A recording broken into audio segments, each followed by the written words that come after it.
Just giving away the strategy. What are you doing? Like what? What strategy? Hello world and welcome back to Gridiron Campbell, the only podcast that puts its money where its mouth is. I'm your host, Rich Ron, and I'm joined by the entire collective, the Disciple, Brett Colson, Donnie, DP Peters, and the resident moose himself, Mo Nuwara. If you are watching this on YouTube, please like the video and subscribe to the channel. Listeners, rate and review on your podcatcher of choice.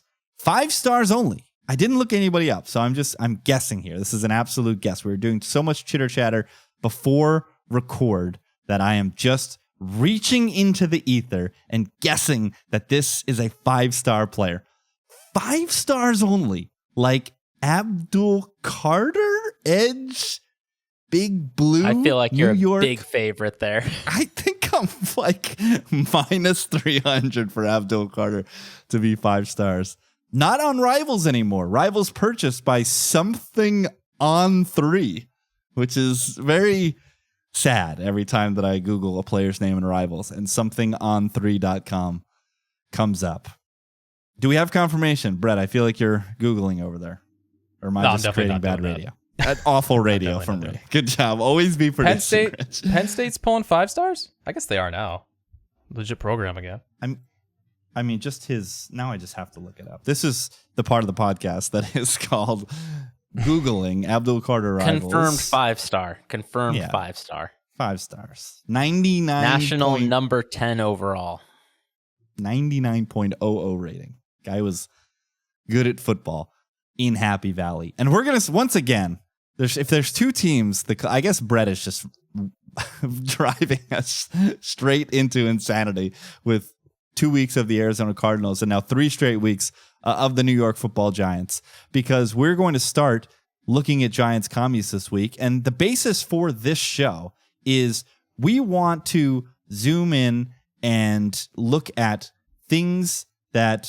specific things in week 1 that we are interested in gaining knowledge about. There is so much ambiguity as we start the season, despite everyone telling you for the last 3 or 4 months what these teams are, who they're going to be, what their output is going to be on both sides of the ball. We are starting the season with a blank slate, and a lot of the things that have been discussed are going to be thrown right out the window when the bullets start flying in September.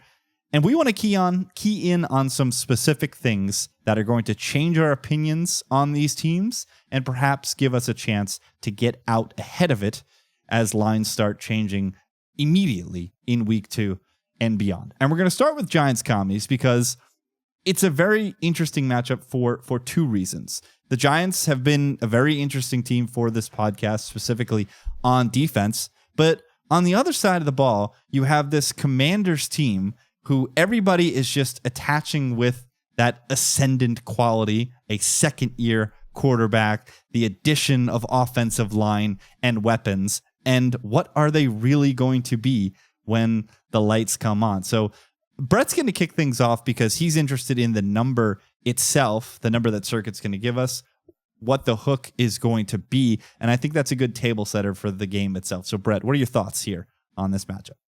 Well, really, I'm just committing to the bit. And just, I have to talk Giants because I love getting roasted by the Discord every week about my Giants plays. But what I can say right now is as we get ready for Circa Millions next week is the Giants are going to be on my card next week.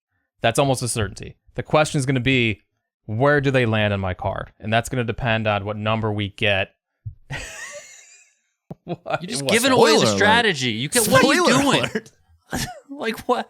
What strategy? Don't even listen to the pod next week, anyone. It's okay. We're going to give our picks right now. All what good. I'm saying is, I don't know where they'll land on my card. I don't know if they'll be on our card because I don't know what number Circa's going to give us. That's what I'm watching next week is where does this line move? Right now, you can find 6.5.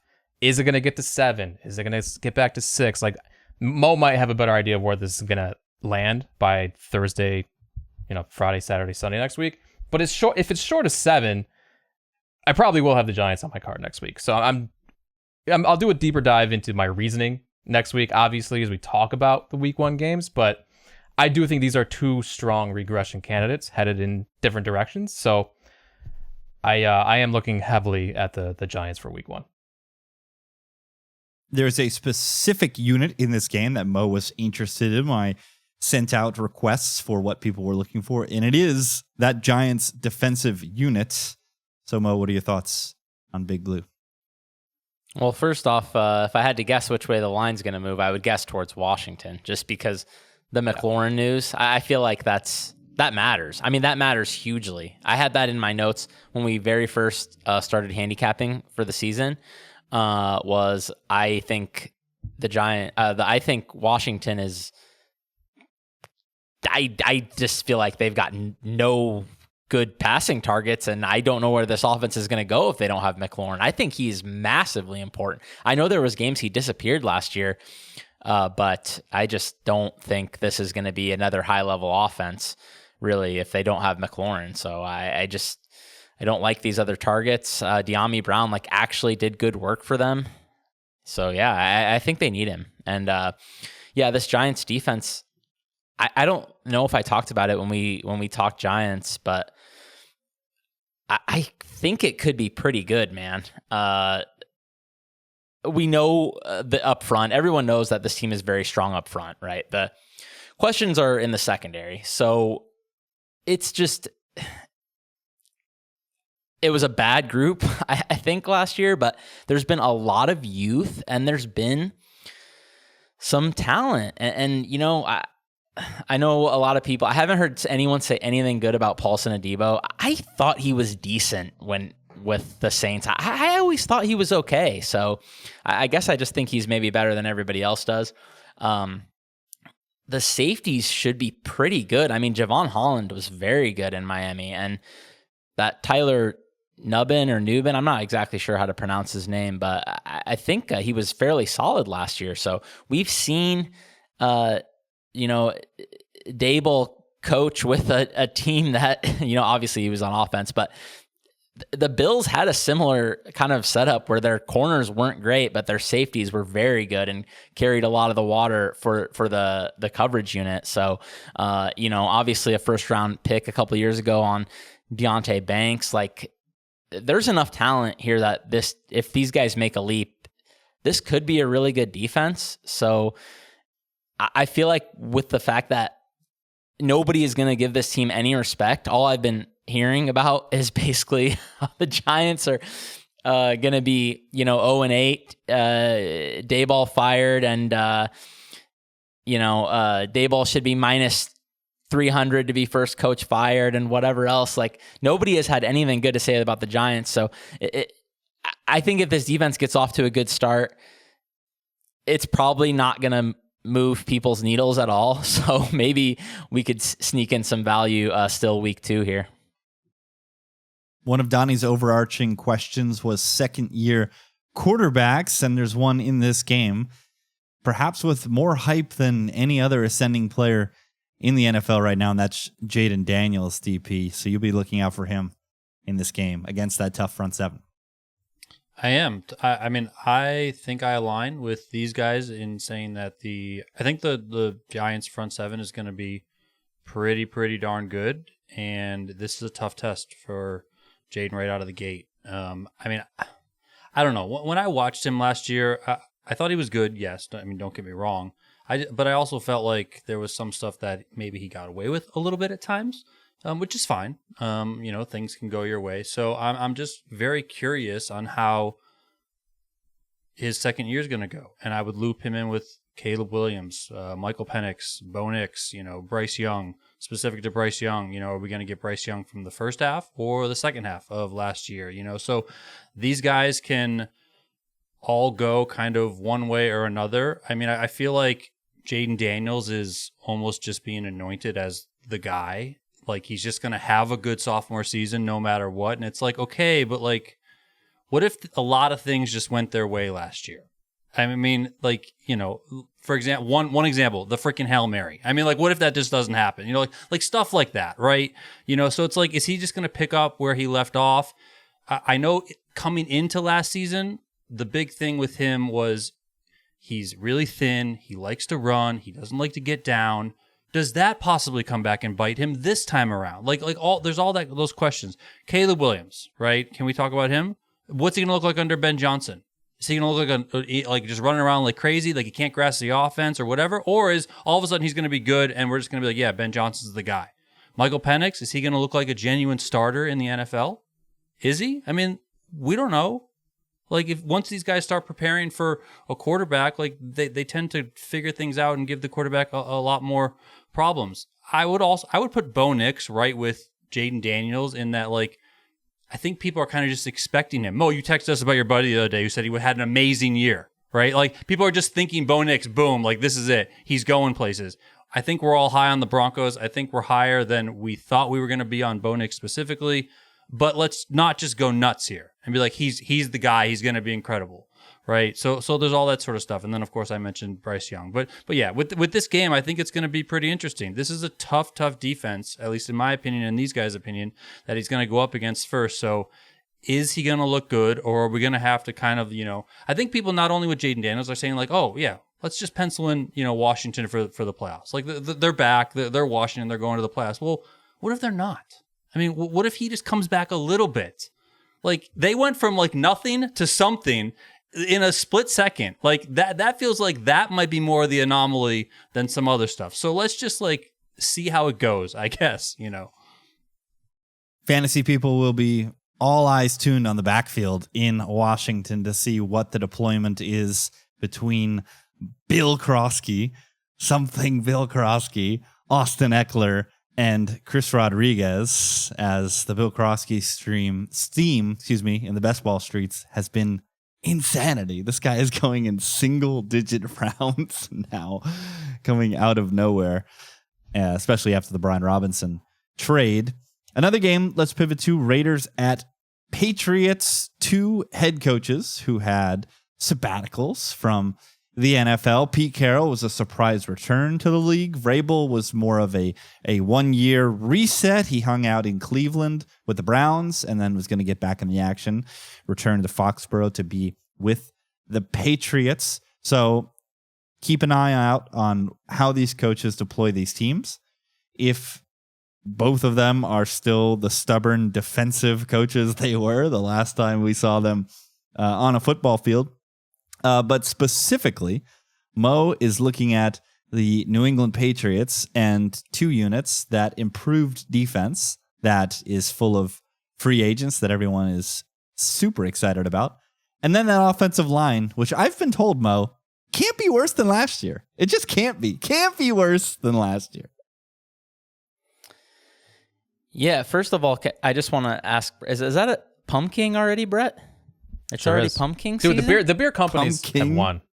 I never used to drink pumpkin beers before like September 30th, but now I have no choice because they take them off the shelves in like October.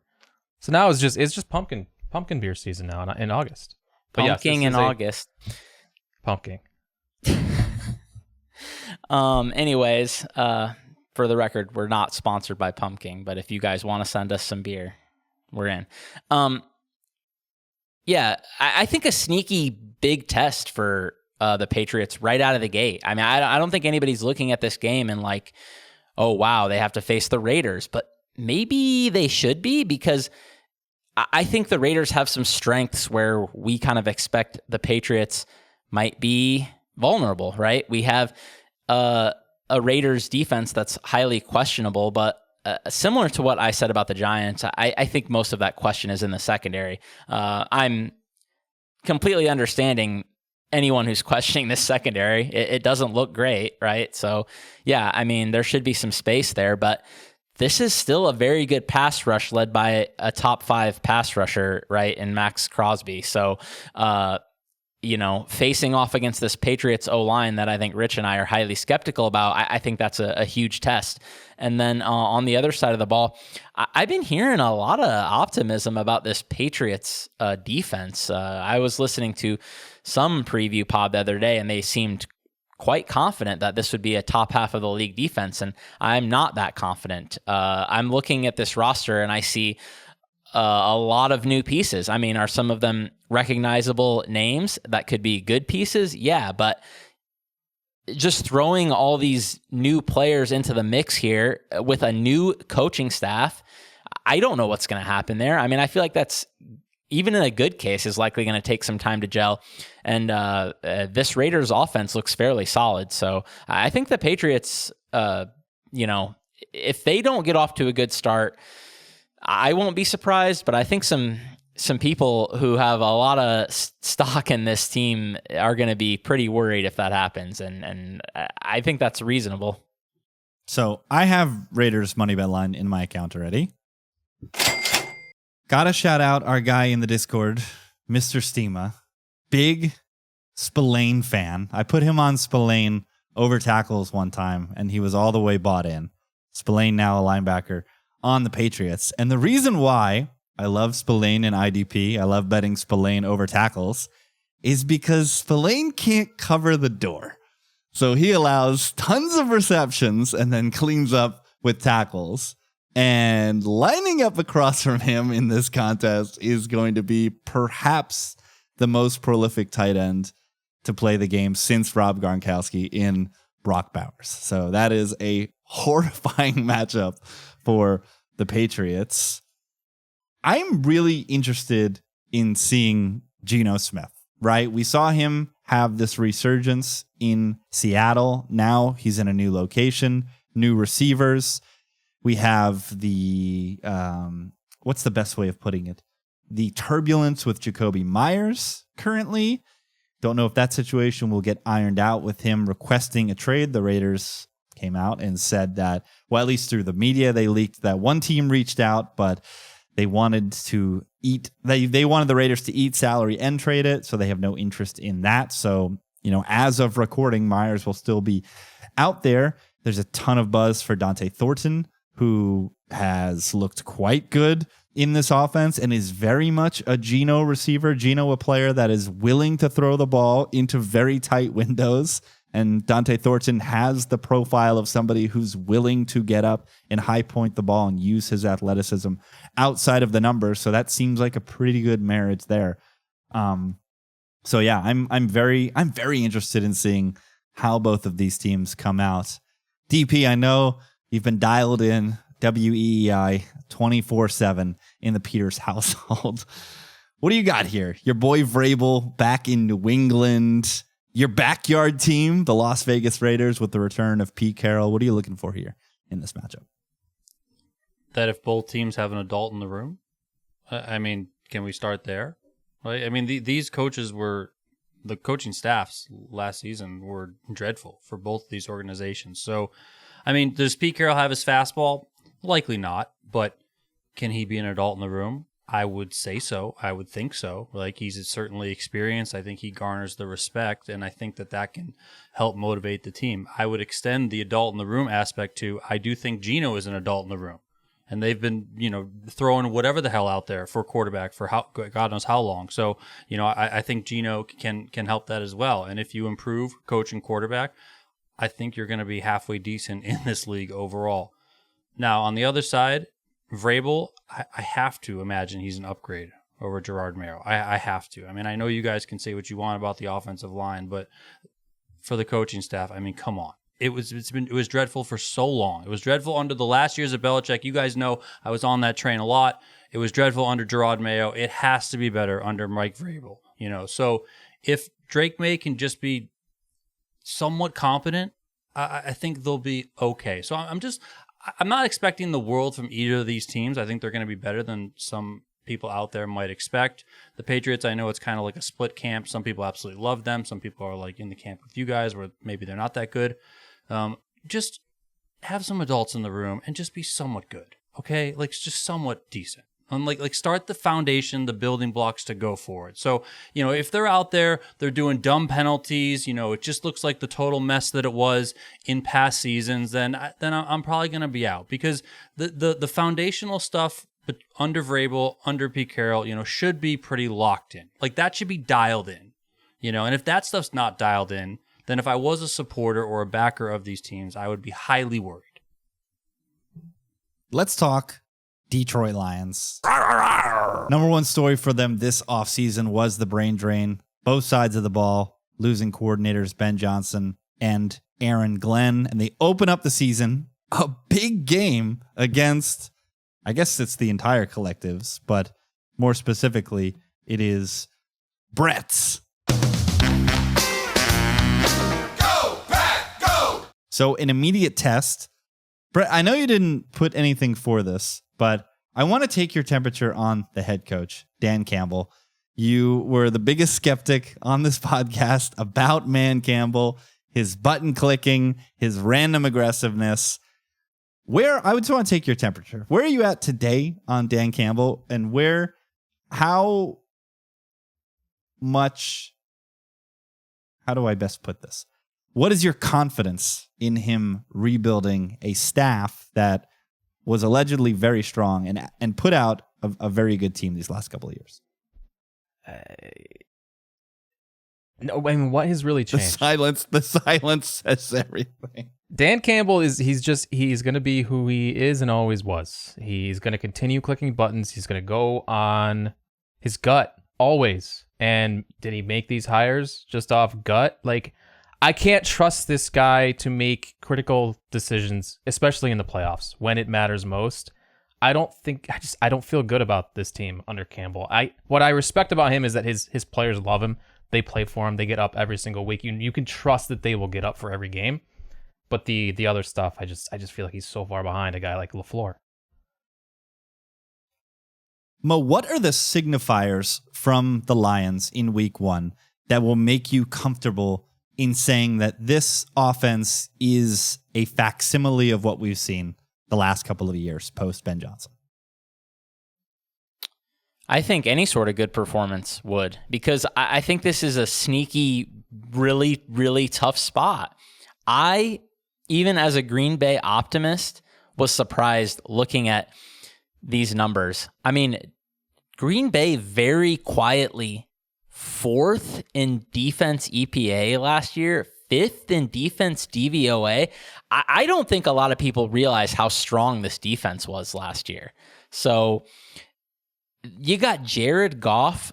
I know it's December, but I'm not December, but it's still an outdoor game where his record isn't good. Like, I feel like if it was a lot of Ben Johnson, things could go really far south, at least in week 1, in a really tough matchup here outside with, we know that even if offensive line ends up being good here, the time it's probably going to be vulnerable is the early part of the season, because we know continuity is going to matter, so bringing in 2 new guards here, I think maybe the left guard was in the system last year, I believe, but wasn't starting. So still need to build continuity there. And then you have a rookie on the other side. Even if the Lions end up being good, this could be a rough debut for everybody involved. And we're just going to see, how much was Ben Johnson, how much was everything else. Everything else could be carrying plenty of weight here. That would not surprise me. I mean, this is still a very talented roster. Like, that's at the end of the day, you look at the Lions, they still have a very talented roster. So if they win 12 games and win the division again, nobody should be surprised at all. But a rough debut here is well within reason, I think. Jared Goff MVP. Donnie, same question to you. What specifically are you looking for from this Lions team to give you any comfort that they'll be the same or similar Lions offense that we've seen the last couple of years? I mean, I just want to look and see if it's smooth. Like, if it looks like it doesn't matter who the coordinators were, and if we weren't questioning it during the game, right? Like, if it just looks like, yeah, this looks like the Lions offense, this looks like the Lions defense because they lost it on both sides of the ball. But if it looks like, I don't know, it might take a few weeks for them to get this going on either side of the ball, then it's like, okay, well, I mean, yeah, maybe like Mo said, they might be good by the end of the season, but are they going to need some sort of ramp up, or is this just, Dan Campbell's going to throw the balls out there and they're just going to pick up where they left off? Like that's what I'm looking forward to. So if there's any sort of hiccup within the offense or the defense, offense, I think it's going to be a little bit more telling because you'll be able to kind of see things. But that's going to be the biggest point, right? And like again, if we're sitting there questioning the fact that like, oh, or if people are even on their phones and they're like, oh, hey, who's the new offensive coordinator? Who's it? Like, if you're doing that, then there's probably an issue because you're probably wondering it, right? So it's just as simple as that. Is it just going to be smooth and we're just going to be like, yeah, whatever. Whoever Dan Campbell picks. It just doesn't matter. This team is that talented and that good, and they're just going through their stuff. That's what they do. But if we're like, yeah, I wonder if we should have had Ben Johnson back, or if I wonder if we should have still had Aaron Glenn back, right? I mean, so yeah, the smoothness of it. Let's see if it's rocky or if it's smooth. I love the word smooth. The word I wrote down was rhythm. I want to see this offense operate with the same rhythm. Jared Goff was 10th in attempts last year and 2nd in the league in completion percentage. There was a rhythm to this offense. There were very little mistakes. Protections were called out. Everything was in sync. Like you said, Donnie, everything was smooth when this offense was on the field. It didn't look out of place. And like you said, I think we'll know fairly quickly in this game, like Mo said, a road game, outside, divisional, tough team in the Packers, if we're seeing a team in transition, learning new things and struggling to do so, or a team that just has a bunch of talent, picked it right back up, and is able to execute like they were last year. And I think that information is going to be critical because the market is not going to shift too strong in week 2 in the first couple of weeks of the season. And if the Lions, I think the case with which we would get value is if the Lions appear way worse than they were the year before. I don't think the markets would pivot quickly, and I think they would be able for us to grab some value. Because if the Lions are just the Lions, then they're just going to keep getting treated like the Lions, and we won't be able to snag any value. So the right tail case is probably where we would be able to grab some value in the subsequent weeks. Staying in division, the game that I am most interested in this weekend is Bears-Vikings. Appropriately, it is the cherry on top on Monday Night Football because you have the boy genius assuming the head coach position in the midway, and you've got a Bears team with brand new weapons in Luther Burden and Colston Loveland, the tight end. You've got a second-year quarterback who was number 1 overall pick and then disappointed. Can he bounce back and look like the player that people thought he was during the draft process, or will it be more of the struggling Brett's famed idiotic Caleb Williams from last year? Wow. And then you got a Vikings team where, if we're talking roster, this is a Super Bowl caliber roster with a Super Bowl caliber head coach calling plays on offense and a Super Bowl caliber defensive coordinator in Brian Flores. But who the hell knows what the quarterback is going to look like? And it's an organization that appears nervous on the surface about that room, making transactions, trading for a new backup quarterback, not confident with the guys that they had behind JJ McCarthy. And what happens if this kid comes out and he just stinks, right? In theory, you would think new quarterback, guy they drafted high, guy they invested draft capital in to get up and get, that they would have a very long leash. Let this guy learn, let him get better on the job. But when you have a roster this good and a situation as good as they do, you can't really feed him to the wolves and let a roster like that die on the vine. So I am super fascinated as to what we're going to see in this contest. What does KOC cook up for JJ McCarthy? Donnie, I know you are too on that list of second-year quarterbacks that you were talking about earlier. Yeah, I mean, I'm really interested to see what McCarthy looks like. Unlike some of the other guys, Bryce Young, we saw all of him in the second half. Michael Penix, we saw a bit of him towards the end. We have no idea with McCarthy. I mean, we can obviously go back to his college stuff, but I mean, it's college and it's kind of whatever. Like, I mean, I have no idea. Tough environment here on the road, tough opponent because of the rivalry there, the familiarness, all that sort of stuff, right? So, I mean, this isn't like just some layup spot for him to like get going. So, I don't know. Are we going to be like looking at this afterwards and be like, I don't know if McCarthy's the guy? And is Minnesota in that front office being like, like Rich said, we got this freaking, Ferrari of a roster over here, but we got this dope driving it. Like, what the heck are we doing? At least when we had Sam Darnold, like, if he has to be at least Sam Darnold, at least. Like, that is the stone minimum, right? And then you hope that he doesn't, crap himself in the playoffs like Darnold did. Like, that's what you hope for.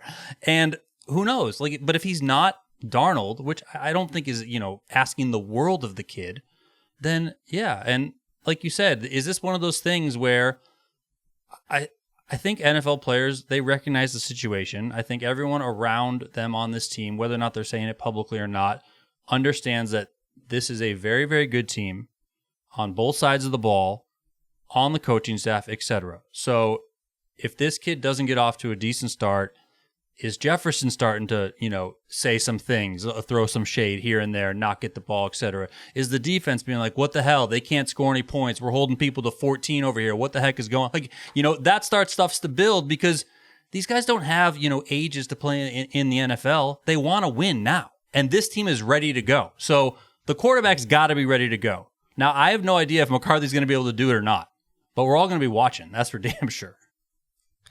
Injuries were a big question for a lot of the collective. And Brett, we got to start up in your neck of the woods where you've got a banged up secondary, and over in England, whenever there's a squad that gives somebody trouble, they call them the bogey team.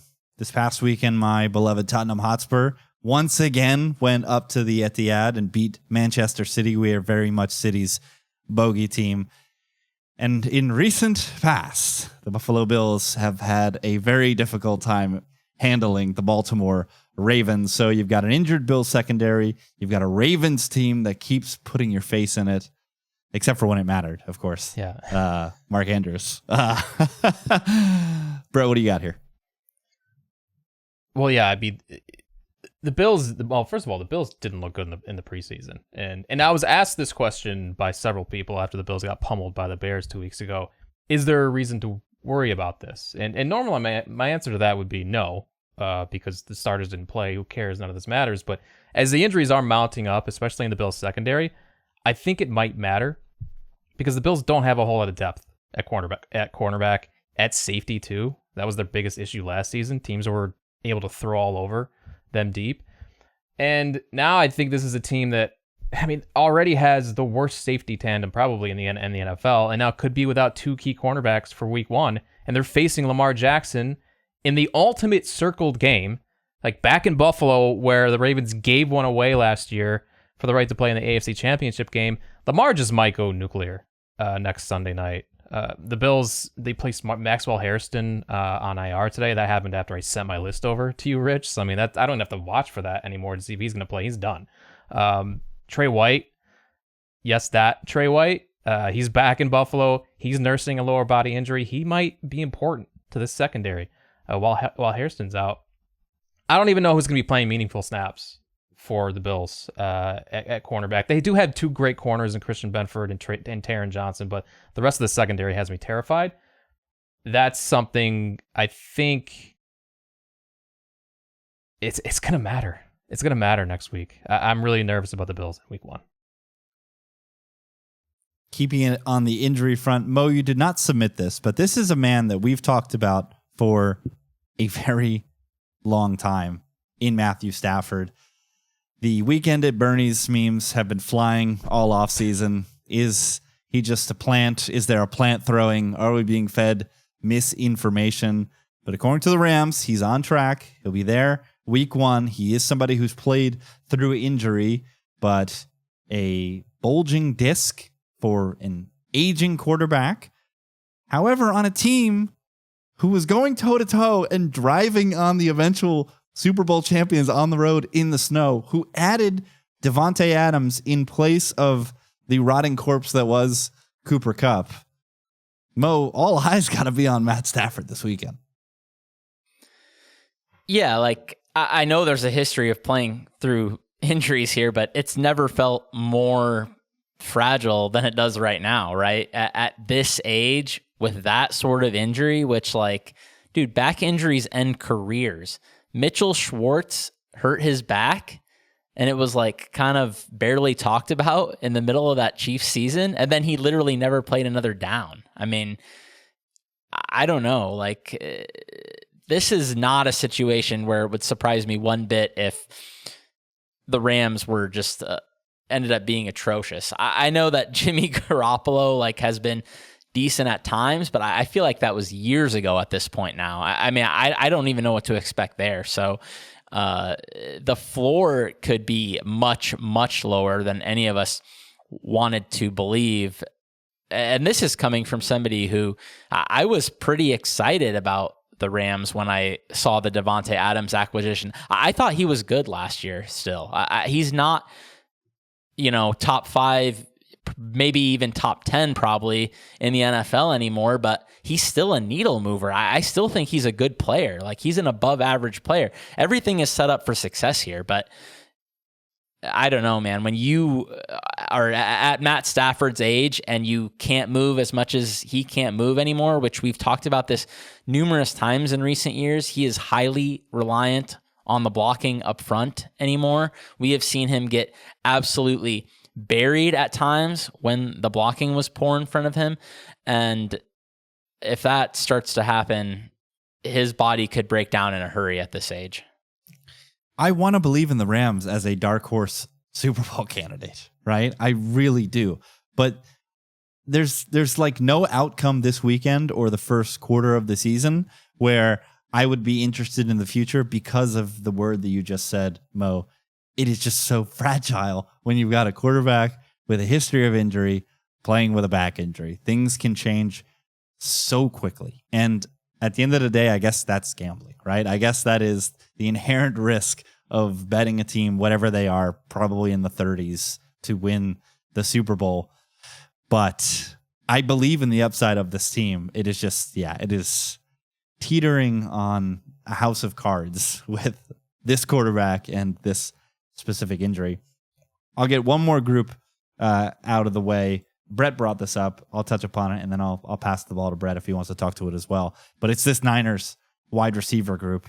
And Brett, like myself, Brett more so than me, I think, in the best ball streets, everybody loves Ricky Pearsall, second year, surge. Well, but Brett's over there shrugging. He's not too in love with Pearsall. But right now, he's the only true target in this offense outside of George Kittle, of course, more of an inline player, but I'm talking boundary specifically. I'm not going to besmirch Jawan Jennings. He's a nice player. I like him, but where's he at with this injury contract, phantom IR is he even, situation? What's the latest there? Is he playing? It seems like this might be, it could be going towards like phantom IR, right? Because of the contract dispute, he has this really small injury, so they're at an impasse. Do they just phantom IR him? A lot of question marks there. So you're looking at a receiver room now without Demarcus Robinson as well, who is just, and I know you guys are out there like, oh, Demarcus Robinson, what are they going to do? Like, these are like rule of Mo. If Demarcus Robinson's not on the pitch, who's his backup, right? Who is going to be out here running routes? You know how they got to bring? They got to bring my boy Dante Pettis back. Dante Pettis, the GOAT. God, we're doing this again. But Brett, who are they going to throw? It's going to be Kittle, Pearsall, and that's it. McCaffrey's going to have 15 dump offs, I guess. Yeah, and let me just first say, I like Ricky Pearsall, but I don't know that he's ready to be the target monster they might need him to be in week 1. I don't know what this offense is going to look like in week 1. A lot needs to come together in order for this team to be a field goal favorite, I think, on the road against a very good defense. I'm just not sure I trust this offense until I actually see it. I mean, McCaffrey, we love, obviously, but dude's 29 years old, coming back from another serious injury. How many miles does this guy have left? I don't know. So, yeah, I have a lot of questions about this 49ers team.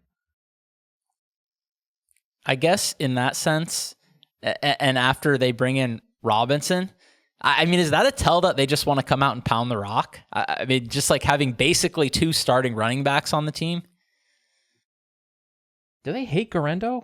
I thought they liked Garendo. That whole thing was weird to me. I thought Garendo was an injury as well. I thought Garendo picked something up as he well. Yeah, he hasn't. Yeah. He hasn't played. That could be it. Yeah, and maybe Mo's onto something. I mean, they went out and they got Brian Robinson, right? These teams can't lie through transactions, right? Those are the times that they tell us the most. Through free agency, trades, and through the drafts, right? They can't coach speak their way out of those things. They're out in plain sight. So yeah, maybe Niners unders are back on the menu this season if they're just going to pound the rock. All right, DP, I thought this was a great way to end the show. DP tossed out, who will be the overreaction darling? We joked last week about the Saints last year. They were like the overreaction darling after weeks 1 and 2 because I think they scored a combined 80 points in those games. I still believe in going Kubiak. But DP, since it was your question, I will start with you. After week 1, the dust settles. Everyone is buzzing after a week of football. Who is everyone going to be overreacting about? I think it could very well be the Baltimore Ravens. Now, I know they're already thought of pretty high, but what if this Bills team, and specifically the defense, like Brett pointed out, just really isn't right now in the season? And what if the Ravens just blow doors? If it's like 40-14 or something ridiculous. You know, the Ravens also have this game triple, quadruple circled after what the heck happened last season, right? So what if they just come out gangbusters and just go nuts? Josh Allen looks like kind of you know, it's just kind of a slow start for the Bills, which I ultimately think the Bills are going to be a wagon and they're going to be all right. But with these injuries, with what Baltimore brings to the table, I mean, Baltimore's a very good team, you know, so I think just like now Baltimore's in the top 3 conversation in the conference. You know, it's Kansas City, it's Buffalo, it's Baltimore. It's however you want to order those 3, you have them ordered in the top 3. What if coming out of it, you know, what if the Chiefs, you know, just have a tougher go of it, playing the Chargers on the road, right? You know, what if things sort of happen elsewhere, and then they just look at the Ravens and are like, holy crap, they just beat the bag out of the Bills. They're going to the Super Bowl for sure. Not that the Ravens aren't going to be good, but like we're going to have to be like, listen, okay, like that was an anomaly on Buffalo's side. So I think that could certainly be the candidate here. They've got the island game effect, that being on Sunday Night Football, the entire nation watching, probably 20 million viewers for a game like that. So you certainly have a good case there. Mo, what about you? Week 1 is in the rear view. Who is everybody buzzing about? I'll throw 2 options real quick out there. One that nobody's going to think of, I don't think. How about Jacksonville? A team I'm very low on, and I'm going to be pretty happy to pull the trigger in week 2 against them if they come out and look good on offense. Dream situation here, week 1 at home against a Panthers defense that I think everybody expects to be dreadful, myself included. So yeah, they could easily come out and have a good game. Liam Cohen, he fixed it. Trevor Lawrence is back. I'll be ready to fade in week 2. It looks like they play at Cincinnati, a team that maybe we're a little bit lukewarm on, but I think we all agree could be a contender. So maybe the Bengals bring them way, way back down to earth there. And then another one, which is kind of in the vein that I sent Rich, is the Titans.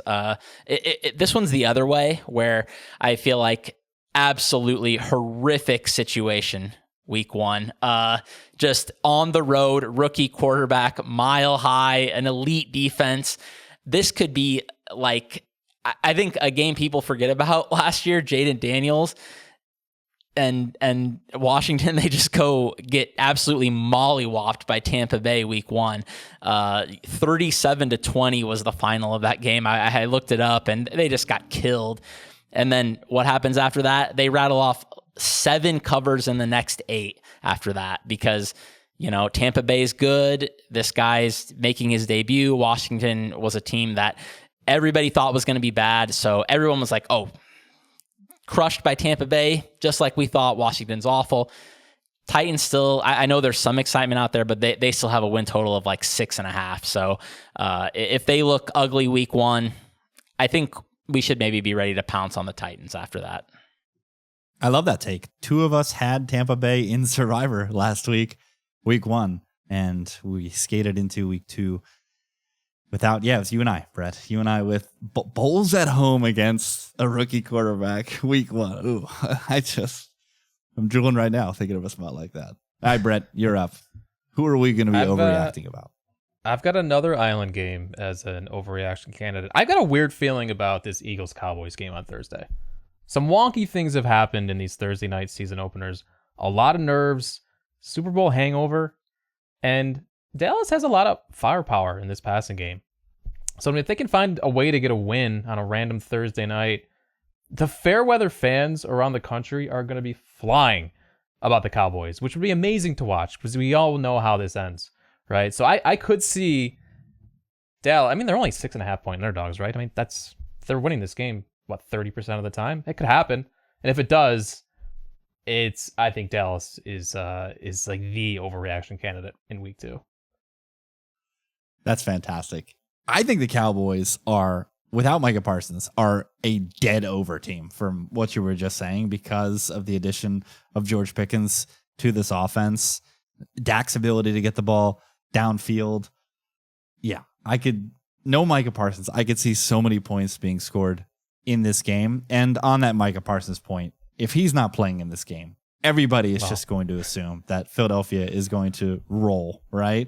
Which would make the Dallas win even more surprising. And then their Friday victory lapping even more loud and boisterous as we get ready for. You can see the Stephen A. Smith segments right now. Yeah. I mean, it's perfect. And I'm going to cap things off with another island game. I said it. It's the most important game of the week for me. Whoever wins this Minnesota-Chicago game, right? If Minnesota goes into Chicago and wins, KOC, he's just a genius. Took J.J. McCarthy, stuck him right into the system. Nothing changed. Didn't need Sam Darnold. This guy's the best coach in the league. Minnesota is going to be en route to winning 13, 14 games again, contending for the division, the conference, and potentially the Super Bowl. And on the flip side, if Ben Johnson in his first game beats the team that won double-digit games last year in division, fixed Caleb Williams, made this offense hum, the boy genius finally got his shot and was the head coach 1-0 in a city that has just been begging for good football for years upon years upon years. Whoever wins this game, I think the hype is going to get like out of control. And on the flip side, because these are two good teams, I'm interested in the loser moving forward. Because if it's Minnesota, I trust KOC to keep coaching up JJ McCarthy, and I don't think he's just going to flatline plateau, be the guy who played in week 1. I think he's going to be able to build and become a better player as the season goes on. Same thing with Ben Johnson. The one thing that people have said throughout camp is that this is a sophisticated offense that has a lot of moving pieces to it, and I don't know if it's going to look perfect in week 1. It is something that they're going to need to build on, gain cohesion, and get used to playing together. So I'm interested in the loser, perhaps getting a smidge of value in subsequent weeks, and I really do think the winner of this game, that Tuesday, after an island game on Monday Night Football, people are just going to be singing from the mountaintops about how glorious they're going to be this season. Man, that was a fun 50 minutes. I cannot wait for Thursday next week for us to assemble our first Circa Sports Million card of the season while the kickoff is on that Dallas-Philadelphia game. Football is here. I'm psyched. I'm so happy. Unprofessional this weekend. Allegedly. Are you saying we're not going to talk about Thursday night? We might talk about it. We might talk about it? No, we're not. We're not talking about it. Well, it's one of those where, I mean, no, we're not talking about it. No, we're not talking about it. Because if they hang 6.5, Dallas plus hashtag leverage, first game of the season. No.